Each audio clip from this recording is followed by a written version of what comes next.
Dear friends, welcome to Ingralit English Grammar and Literature. Now I am going to discuss 30 MCQs from the previous question papers. These are very useful for you. You should remember it. And each and every MCQ is should be analyzed by you. You should remember it. Okay, now let us start this. The first one. Choose the masterpiece of Jane Austen from the following. Jane Austen గారి యొక్క work ఏది అంటే Emma. Next 'R K Narayan' was the author of the following. 'R K Narayan' గారి యొక్క work ఏది అంటే 'the guide'. Next one 'the poem piano' by D H Lawrence is. 'Piano' అనేటువంటి poem రాసింది డిహెచ్ లారెన్స్ గారు.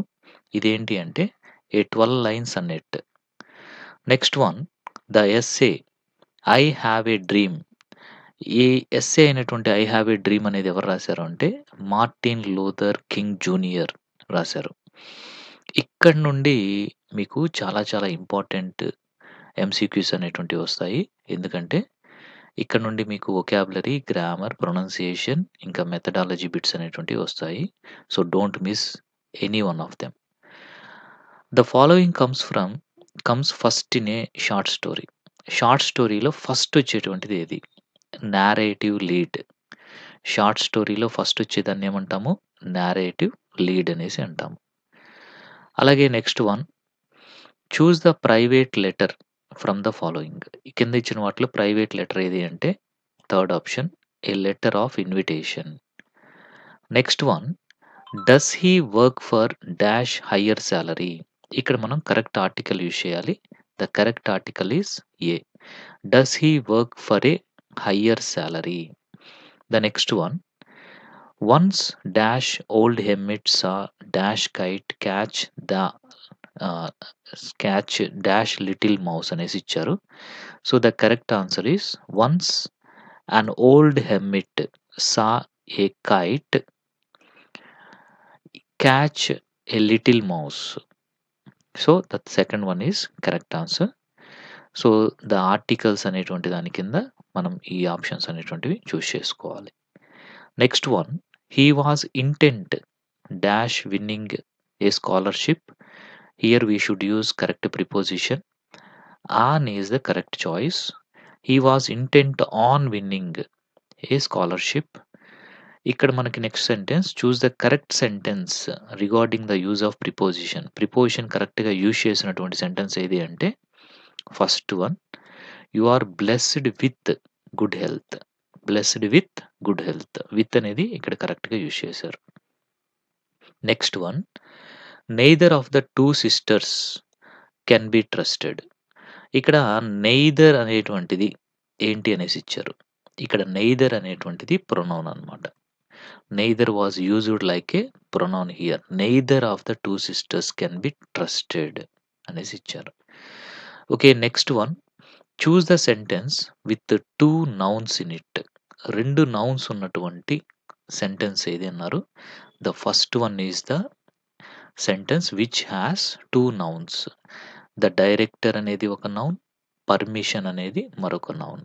కాబట్టి the first one is the correct answer. Next one tell me where you live. So దీనికి correct simple సెంటెన్స్ని మనం రాయాలి.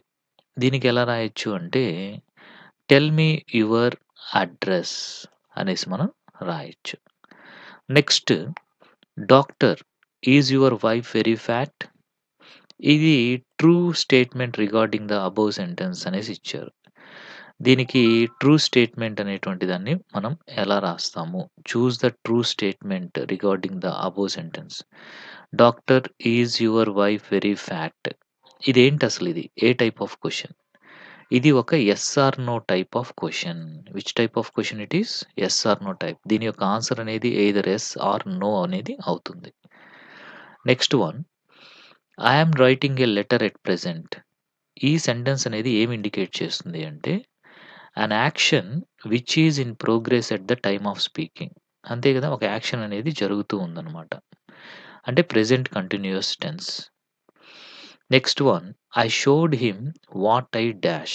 ఇక్కడ grammatically correct ఎక్స్ప్రెషన్ని మనం రాయాలి. I showed him what I had written. I showed him what I had return అనేటువంటిది correct. Next one, as soon as he dash the poem the people cheered him. The people cheered him.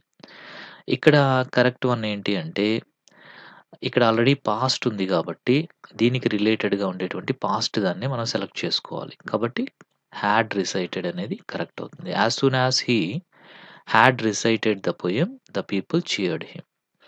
అలాగే next one, choose the word with stress on the first syllable. First syllable పైన stress వచ్చేటువంటిది happy. ఈ first syllable happy, ఇక్కడ stress వస్తుంది. Next one, choose the word that sound ఈ.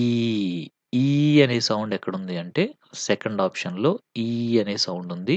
Seal, seal అనేసి వస్తుంది. మిగతావి చూస్తే సిట్, సాట్, సెల్. అంతేగాని ఈ అనే సౌండ్ ఎక్కడ కూడా లేదు. Next one, choose the word in which the letter T is silent. T అనేది సైలెంట్‌గా ఎక్కడుంది అన్నారు. ద ఫస్ట్ వన్‌లో టీ అనేది సైలెంట్ ఉంది. డిపో, దీన్ని డిపోట్ అనకూడదు, డిపో అనాలి. బట్ రిమైనింగ్ 3లో టీ అనేది సైలెంట్ లేదు. నైట్, షెల్టర్, మిస్టీరియస్ అన్ని చోట్ల కూడా టీ అనేది ప్రొనౌన్స్ అవుతుంది. కేవలం డిపోలో మాత్రమే టీ అనేది సైలెంట్ అయింది. ఇక్కడ నుండి మీకు మెథడాలజీ క్వెషన్స్ అనేటువంటివి స్టార్ట్ అవుతున్నాయి. You should be very attentive. The combination of Anglo Saxon and Anglo Norman gave birth to. Anglo Saxon, Anglo Norman 2 కలిసి మిడిల్ ఇంగ్లీష్ అనేటువంటి దానికి బర్త్ ఇచ్చాయి.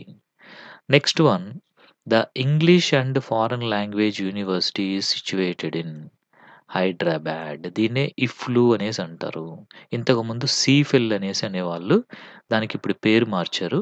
ఇప్పుడు అది ఇఫ్లూగా పిలుస్తున్నారనమాట. So, English and foreign languages university. ఒకప్పుడు సీఫెల్‌గా ఉండేది. Now let us see here the next one. In the word zoo, జ్ అనే సౌండ్ ఏంటి అంటే it is a voiced alveolar and fricative sound. ఇవి నేర్చుకోవాలి, గుర్తుపెట్టుకోవాలి.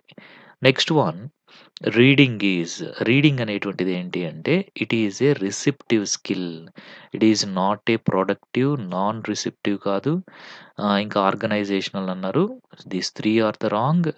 The first one is the correct one. Reading is a receptive skill. Reading is a receptive skill. Next one, the teacher directs and the student acts in response. Teacher direct చేస్తుంటే student దానికి respond అవుతూ ఉంటాడు. ఇది ఏంటి అంటే it is the total physical response method. ఇక్కడ teacher direct చేస్తూ ఉంటే స్టూడెంట్ రెస్పాండ్ అవుతూ ఉంటాడనమాట. దాన్ని టోటల్ ఫిజికల్ రెస్పాన్స్ మెథడ్ అనేసి అంటారు.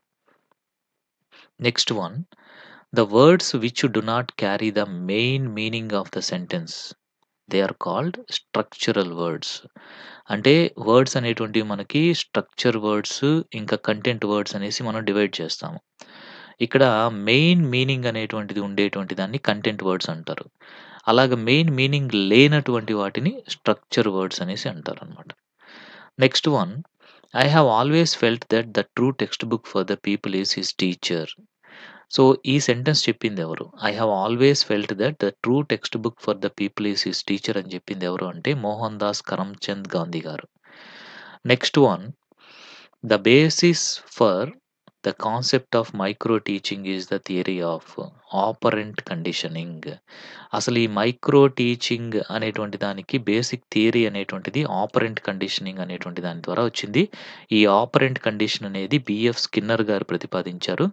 అందులో ఆయన ఫీడ్‌బ్యాక్ ఇంకా రిటెన్షన్ అంటే రిపీట్ చేయడం అనేటువంటి దాని గురించి వివరించారనమాట. నెక్స్ట్ వచ్చేసి children's thinking and meaning making are socially constructed and emerged out of their social interactions with their environment. The above quotation was given by. ఈ కొటేషన్ అనేటువంటిది ఎవరిచ్చారు అంటే వైగాట్స్కీ గారు ఇచ్చారనమాట. Children's thinking and meaning making are socially constructed. ఈ point గుర్తుపెట్టుకోండి. And with their environment. Socially constructed ఇంకా with their environment అనేవి గుర్తుపెట్టుకోండి. So, this definition or quotation was given by వైగాట్స్కీ. And the next one, while designing a multiple choice question, a teacher should take care that multiple ఎంసీక్యూస్‌ని develop చేసేటప్పుడు teacher గుర్తుపెట్టుకోవాల్సినటువంటి ముఖ్యమైనటువంటి విషయం ఏంటి అంటే, the choices given include only one correct answer. అంటే ఇక్కడ 4 correct answers ఇచ్చినప్పుడు వాటిలో ఒక్కటి మాత్రమే కరెక్ట్ అయ్యేలాగా చూసుకోవాలనమాట. అంతేగాని మల్టిపుల్ కరెక్షన్స్ అనేటువంటి కరెక్ట్ ఆప్షన్స్ అనేవి ఉండకూడదు. So, that was the main thing the designer of the multiple choice questions should take care of. Okay. So, ఈ విధంగా మనము 30 ఎంసీక్యూస్ అనేటువంటి వాటిల్ని డిస్కస్ చేసుకున్నాము. I hope you understood it very well and these are very useful for you. Okay. Thank you very much.